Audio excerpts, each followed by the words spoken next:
नमस्कार। मैं आपको अपने चैनल दो सात कॉमर्स क्लासेस में फिर से स्वागत करती हूँ। तो लास्ट क्लास में हमने देखा था अकाउंटिंग की meaning, objective, difference between book keeping and accounting. तो आज की जो क्लास रहेगी वो रहेगी अकाउंटिंग साइकिल पर और अकाउंटिंग के कुछ एडवांटेजेस एंड डिसएडवांटेजेस। अब अगर मैं अकाउंटिंग साइकिल की बात करूं तो हमने देखा था कि हम स्टार्ट कहाँ से करते हैं, ट्रांजैक्शन से। अब ट्रांजैक्शंस क्या होता है, जो भी हम बिजनेस में एक्टिविटी करते हैं। अब एक्टिविटी अगर मैं इसका एग्जांपल बताऊं तो मैंने कुछ परचेज किया, मैंने गुड्स परचेज किया वर्थ ₹20,000, मैंने सेल्स किया 15,000, मैंने रेंट पे किया 5,000। तो ये क्या है, मेरे सारे ट्रांजैक्शंस हैं। तो अब मेरी जो अकाउंटिंग साइकिल है वो कहाँ से स्टार्ट हो रही है, वो स्टार्ट हो रही है मेरी ट्रांजैक्शन से। अब मैं ट्रांजैक्शन में मैंने नेक्स्ट में क्या बताया था कि हम क्या करते हैं, रिकॉर्ड करते हैं। और रिकॉर्ड किसे करते हैं, जो हमारे बिजनेस से रिलेटेड ट्रांजैक्शंस होते हैं और जो किस में होते हैं, मॉनेटरी टर्म में आते हैं। तो वैसे ही हमने रिकॉर्ड किस में किया, अपना जर्नल में। तो जो रिकॉर्डिंग है वो हम क्या कहते हैं अकाउंटिंग टर्म में, जर्नल में हम क्या करते हैं, रिकॉर्डिंग करते हैं। और जर्नल को ही क्या बोला जाता है, बुक ऑफ ओरिजिनल एंट्री, क्योंकि यहाँ पर क्या करते हैं, हम फर्स्ट टाइम रिकॉर्ड करते हैं। अब क्या होता है, जब हम ट्रांजैक्शंस को रिकॉर्ड करते हैं तो जर्नल में करते हैं और इन सारी बुक्स में भी रिकॉर्ड करते हैं। जैसे कैश बुक में रिकॉर्ड करते हैं, परचेज बुक में रिकॉर्ड करते हैं, सेल्स बुक में रिकॉर्ड करते हैं, परचेज रिटर्न में बुक में रिकॉर्ड करते हैं, सेल्स रिटर्न बुक में रिकॉर्ड करते हैं, बिल्स रिसीवेबल में रिकॉर्ड करते हैं, बिल्स पेबल में रिकॉर्ड करते हैं और किस में करते हैं, जर्नल प्रॉपर में रिकॉर्ड करते हैं। इन सब के बारे में हम धीरे धीरे अपनी आगे आने वाली लेक्चर्स के बारे में, इन सब के बारे में उसमें डिटेल में देखेंगे कि परचेज बुक क्या होती है, सेल्स बुक क्या होती है, परचेज रिटर्न बुक क्या होती है। इन सब के बारे में हम अपने आने वाले लेक्चर्स में डिटेल में पढ़ेंगे। उसके बाद जब मैं जर्नल में रिकॉर्ड कर लेती हूँ, फिर मैं नेक्स्ट में क्या करती हूँ, लेजर में क्या करती हूँ, क्लासिफाई करती हूँ। क्लासिफिकेशन मैंने बताया था आपको, जैसे क्लासिफिकेशन में मैं क्या करती हूँ, सेग्रीगेट करती हूँ। जैसे एक बाउल है, बाउल में कुछ मार्बल्स हमारे रेड कलर के हैं और कुछ मार्बल्स मेरे ब्लैक कलर के हैं। तो मैं क्या करती हूँ, इनको इन बाउल में रेड कलर की रख देती हूँ और इसमें मैं क्या कर देती हूँ, ब्लैक कलर की रख देती हूँ। तो मैं क्या कर रही हूँ, लेजर। तो इस क्लासिफिकेशन को क्या कहा जाता है, लेजर भी कहा जाता है। लेजर में मैं सेपरेट अकाउंट मेंटेन करूंगी। अब जो मेरा नेक्स्ट प्रोसेस है, आफ्टर लेजर मेरा सर्कल कहाँ जाता है, मेरा जाता है लेजर के बाद जब मेरे को टोटल मिल जाता है लेजर में, तो मैं बनाती हूँ अपना ट्रायल बैलेंस। तो याद है आपको, मैंने बताया था समराइजेशन। तो मैंने आपको बताया था समराइजेशन के बारे में। तो समराइजेशन में मैं क्या करती हूँ, ट्रायल बैलेंस बनाती हूँ। तो जो मुझे यहाँ से टोटल मिला है उसको मैं कहाँ रिकॉर्ड करती हूँ, फिर अपने ट्रायल बैलेंस में।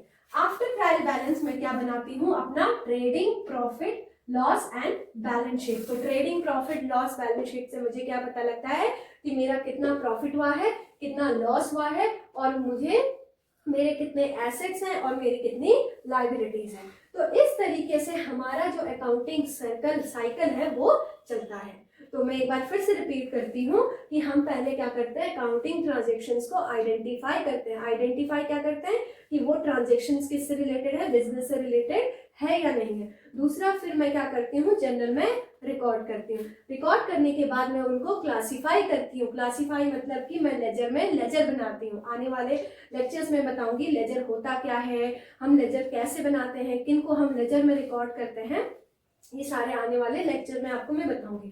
फिर हम ट्रायल बैलेंस बनाते हैं। ट्रायल बैलेंस के बाद हम क्या करते हैं, समराइजेशन में हम ट्रायल बैलेंस बनाते हैं और trading profit loss and balance sheet बनाते हैं।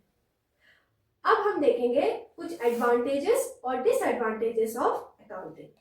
अब हम जानते हैं कुछ एडवांटेजेस और डिसएडवांटेजेस ऑफ अकाउंटिंग और users of accounting.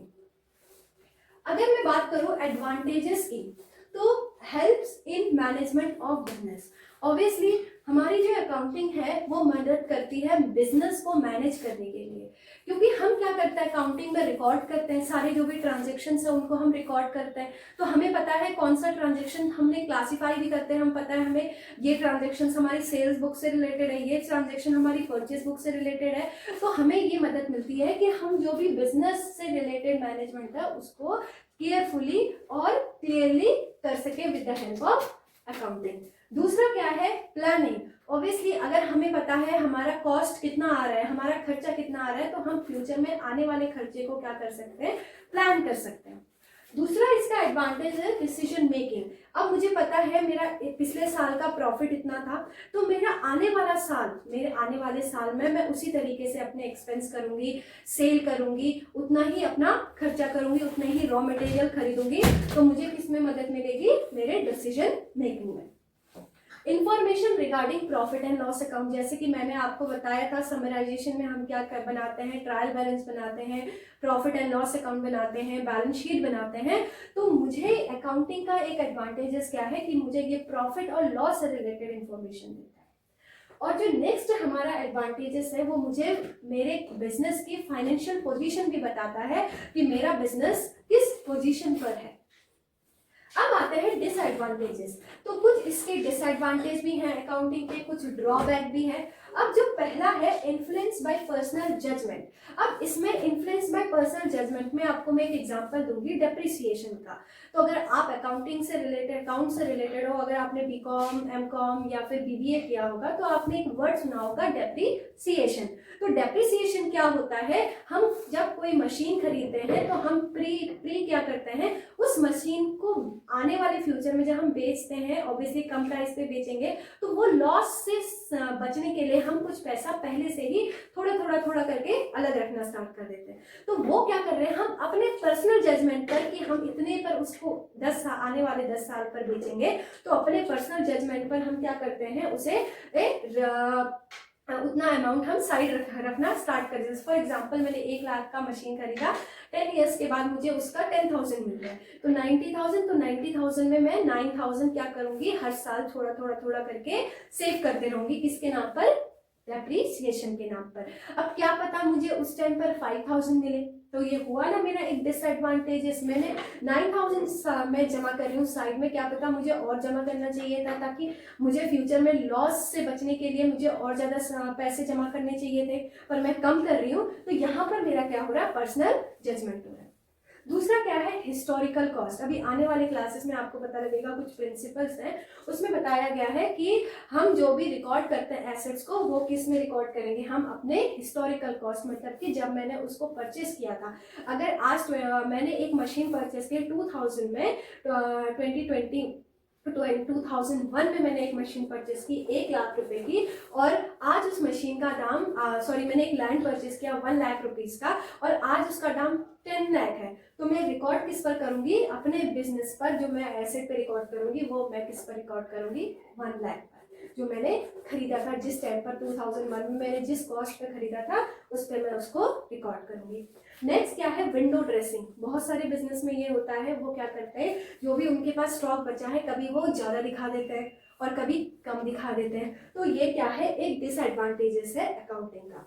Incomplete information इसीलिए क्योंकि यहाँ पर हम प्रॉफिट और लॉस तो डिस्क्लोज करते हैं, पर जो एक्चुअल प्रॉफिट और लॉस वो कब पता लगता है, जब हमारा बिजनेस बंद होता है तब हमें एक्चुअल प्रॉफिट और लॉस पता लगता है। तो इसलिए ये इनकम्प्लीट इंफॉर्मेशन भी बताता है। आई होप आपको एडवांटेजेस और डिसएडवांटेजेस ऑफ अकाउंटिंग समझ में आई होगा। अब बात करते हैं यूजर्स ऑफ अकाउंटिंग। तो मैंने जैसे आपको बताया था 2 यूजर्स होते हैं अकाउंटिंग के, एक हमारा इंटरनल यूजर्स होते हैं और एक हमारे एक्सटर्नल यूजर्स होते हैं। अगर मैं इंटरनल यूजर्स की बात करूं तो इंटरनल यूजर में कौन आते हैं, ओनर मतलब कि जिसकी कंपनी है। तो इंटरनल यूजर्स कौन कौन से होते हैं हमारे, ओनर्स, मैनेजमेंट और एम्प्लॉय। ओनर कौन होते हैं, जिन्होंने कंपनी में पैसा इन्वेस्ट किया है। मैनेजमेंट कौन होता है, जो कंपनी को हमारी चला रही है, जैसे बोर्ड ऑफ डायरेक्टर्स, सीईओ, ये सब हमारे मैनेजमेंट है। तीसरा कौन है, एम्प्लॉय ऑब्वियसली कंपनी के बारे में उन्होंने अकाउंटिंग के बारे में उन्हें जानना जरूरी है। क्यों है जरूरी? क्योंकि अगर कंपनी ज़्यादा प्रॉफिट कमाएगा तो उनको किस में ऐड होगा? उनके बोनस में ऐड होगा। अब आते हैं कुछ एक्सटर्नल यूजर्स के बारे में। तो ये एक्सटर्नल यूजर्स होते कौन है? पोटेंशियल इन्वेस्टर्स, जो हमारी कंपनी में क्या करते हैं? पैसा लगाते हैं। शेयर मार्केट के बारे में सुना होगा आपने, तो वही पोटेंशियल इन्वेस्टर्स जो इंटरेस्टेड होंगे, अगर हमारी फाइनेंशियल पोजीशन अच्छी होगी कंपनी की, प्रॉफिट और लॉस कमा रही होगी बिजनेस, तो वो हमारे कंपनी में क्या करेगी? इन्वेस्ट करेगी। तो इसीलिए वो भी एक यूजर्स होता है। शॉर्ट टर्म क्रेडिटर्स, जो हमें पैसे देंगे, अगर हमारी फाइनेंशियल पोजीशन अच्छी होगी तो वो हमें पैसे देंगे। लॉन्ग टर्म, जो लंबे टाइम के लिए हमें पैसे देंगे, वो भी हमारे क्या है? External users. फिर आते हैं हमारे टैक्स अथॉरिटी, जो हम पर टैक्स चार्ज करेंगी गवर्नमेंट, तो वो भी एक्सटर्नल यूजर्स कहलाते हैं। फिर आता है गवर्नमेंट एंड देयर एजेंसीज, जो भी गवर्नमेंट है, सरकार है, बैंक है, और जो भी हमें लोन देंगे वो भी हमारे क्या हुए? External users. फिर आते हैं पब्लिक ऑब्वियसली पब्लिक भी इंटरेस्टेड होंगे हमारी कंपनी के बैलेंस शीट देखने में, फाइनेंशियल पोजीशन देखने में, प्रॉफिट और लॉस देखने में। और आते हैं हमारे कॉम्पिटिटर्स। कॉम्पिटिटर्स कौन होते हैं? कॉम्पिटिटर मतलब कि जो हमारे सेम हम हमारे जैसे सेम बिजनेस सेटअप कर रहे हैं। तो अगर हमारा प्रॉफिट ज़्यादा होगा तो उनके लिए क्या है? हार्म है। वो क्या करेंगे? फिर अपने प्रोडक्ट में और अच्छा करेंगे ताकि हमारे बिजनेस को क्या कर सके? कॉम्पीट कर सके। आई होप आपको एक्सटर्नल और इंटरनल यूजर्स के बारे में समझ में आया होगा। आशा करती हूँ आज की क्लास आपको अच्छी लगी होगी। धन्यवाद। जय हिंद, जय भारत।